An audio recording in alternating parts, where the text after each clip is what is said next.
G'day everyone, welcome back to Wheel Talk Wednesday. This one's going to be a pre-recorded version due to the fact that right now I'm about 2 hours into my night shift, so every second week I've got to work, unfortunately. So live will be the opposite week to this, obviously. But yeah, so this one will drop across all social media sites at 8 o'clock. So it'll be the same time every week, same day. But let's get into it, episode 2. So Jesus, I hope that's not coronavirus. So, one of the questions I got hit up this week. What are my thoughts on the 2021 BT50? It's the new BT50 coming out. I was actually pretty keen on it. I just unfortunately couldn't wait, so I went this model. But yeah, the new model. The looks, look, I think they're one of those things that are just going to have to grow on you. Yeah, we all hate it. We didn't really like the new Hilux when it came out. Everyone seems to like it now. Same with the Triton, all of them, all this European styling that they're doing.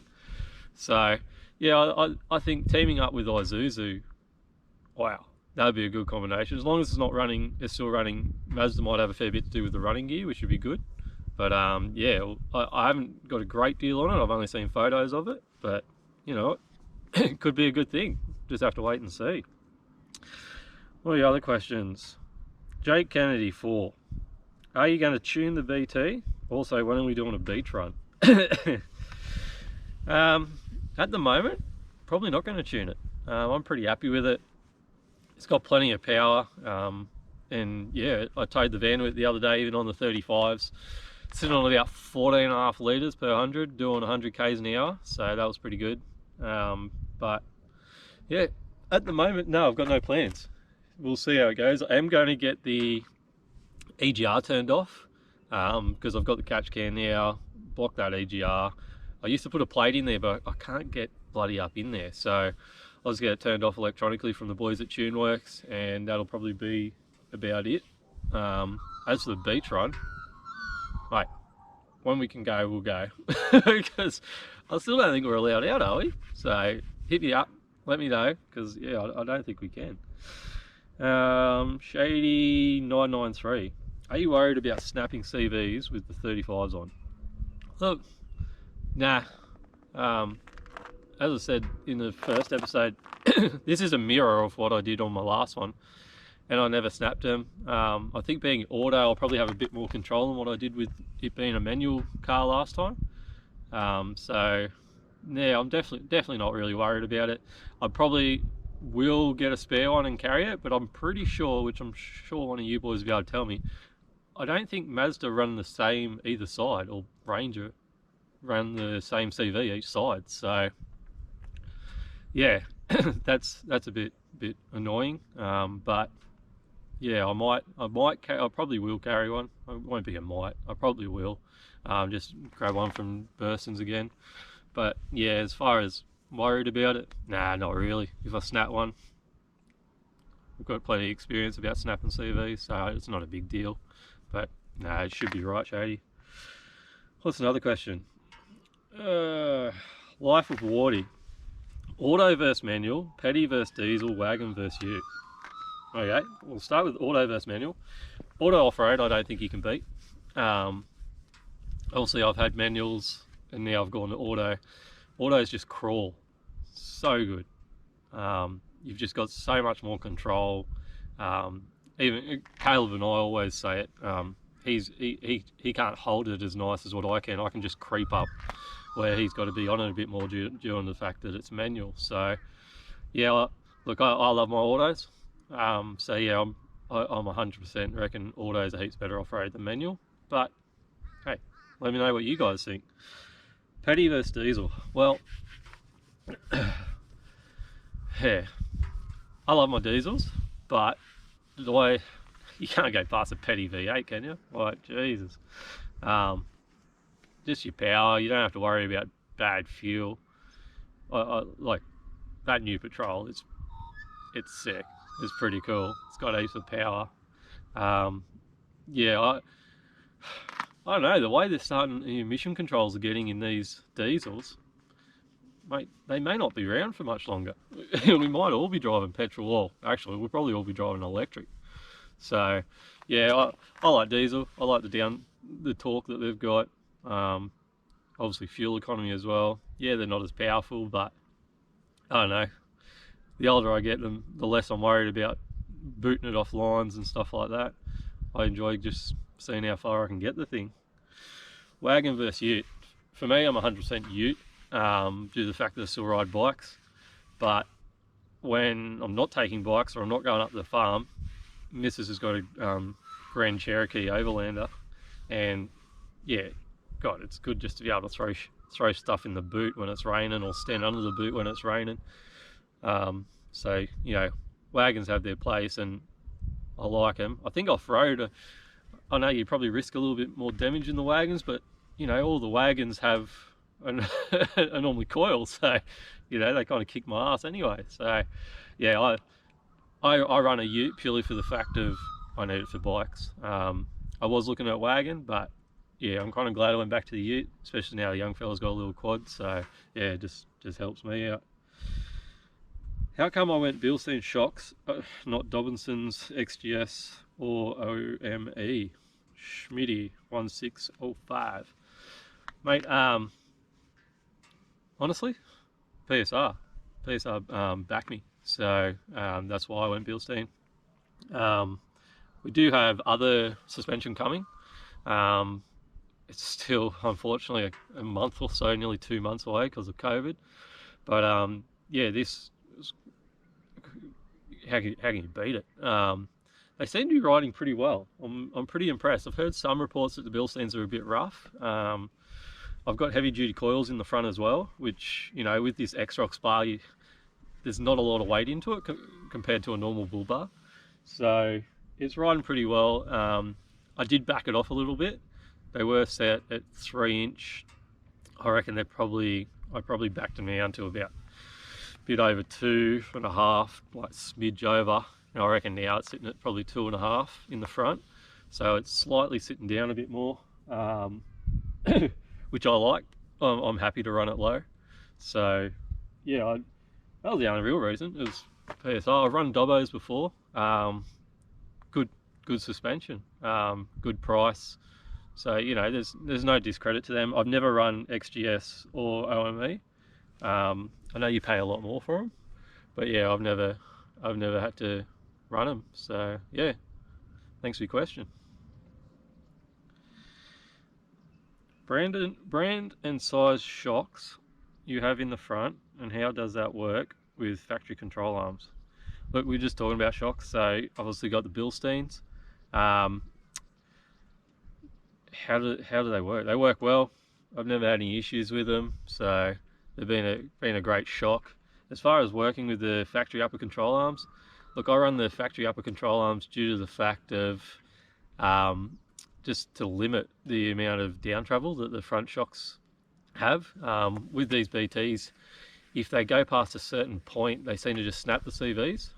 So running the factory upper control arms, I seem to find it limits it, which yes, it'll limit your down travel, but the added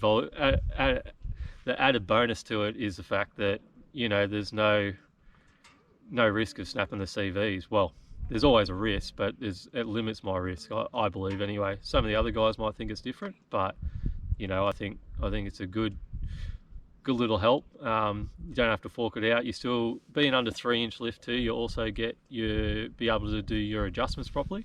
So you know, there's no issues there, and they're a good thing.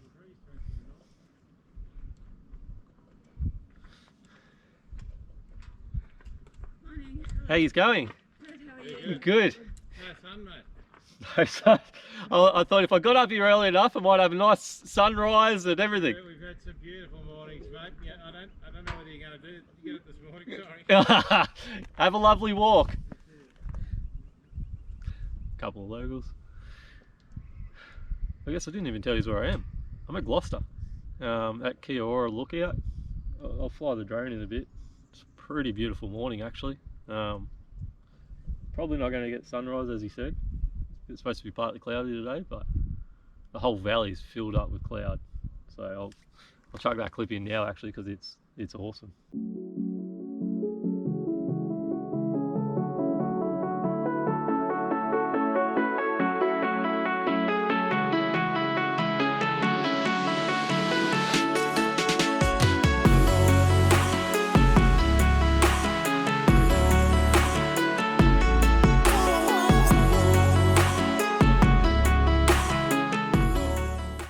Brother NAMZ, Brother Nams, maybe?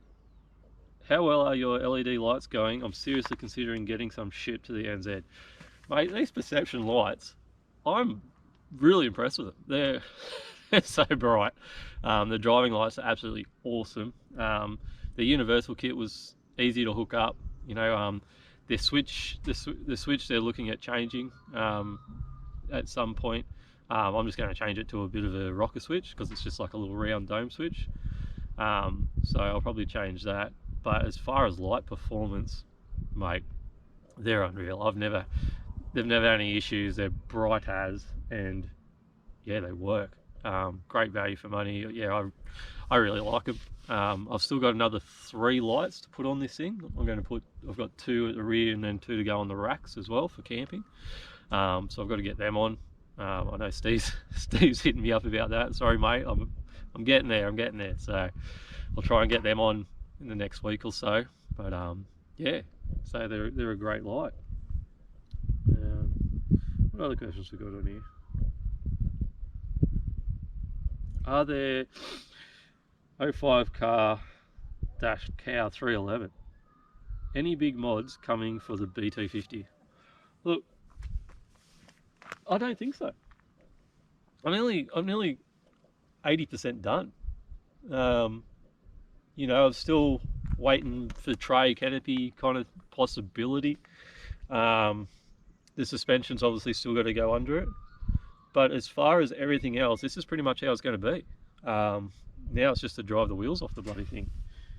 So I'm pretty happy with how it's come up. I've got some pretty good feedback from some people saying that they reckon it looks awesome. So, you know, it's not all about looks though. Hopefully it'll bloody work off-road. And yeah, we'll just have to see how it goes from there. So yeah, mate, unfortunately, I don't think there is any big mods coming. As I said, the suspension will be pretty awesome. Keen on that. And if I put a canopy on it, you know, I'll do the basic canopy setup. So yeah, well, thanks for your questions, guys. So I'm going to teaming up with some people that help me out. I'm going to try and help them out due to the fact that there's no camping caravan shows, whatever you want to call it, full drive shows. There's nothing going on at the moment. So I've approached all them, and I've got a few that are going to come on live. Some of them aren't really that big on the camera idea, so they've sent me their stuff to get it out to you guys to let you know. So I'll chuck some photos in of this one. Off-Road Down Under have just brought out a slimline battery tray for a lithium battery, so it can hold up to a 60 amp. Has a red arc charger still on the side. It's also got MIDI fuse holders on the opposite side, so it's got the provisions for that. It can be raised off the floor. It can sit on the ground. I'm going to chuck some photos in now, but it's a great little thing. As I said, 60 amp hour battery.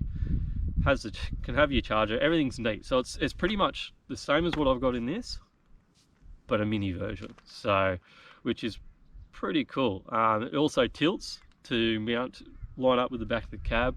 It does say it's designed for going behind the back seats, but back seat of the dual cabs. But I was looking at the size of it, and you'd have to measure it. But you know, all you guys are with single cabs, you know, this could be an option as well. Because I know you've got a bit of room behind that seat. So you know, you'd have to do the measurements. The measurements are online. But you know, there's an option for you. So yeah, definitely check them out. Off-Road Down Under. They're an Aussie made piece of equipment, and they're an Aussie company. So you know, get behind Aussie. Anyway, guys, that's all I've got for you this week. I know I'm sorry, as I said, I can't be live every week. But down below, every comment on YouTube, comment on Facebook, comment on Insta. I'll read them all. Give me your questions there for next week. Give me your opinions. I'm going to try and do this, as I said, 15-minute cap. I know we ran over last week. We were talking a fair bit, which is pretty cool. So if it does go over, it goes over. But yeah, I'll try and bring it to you every week, and we'll keep hopefully getting bigger and bigger each time and see where we can take it. Anyway, guys, I'm going to have an awesome night at work. Hope you guys are having a few beverages, and I'll talk to you soon. Have a good one.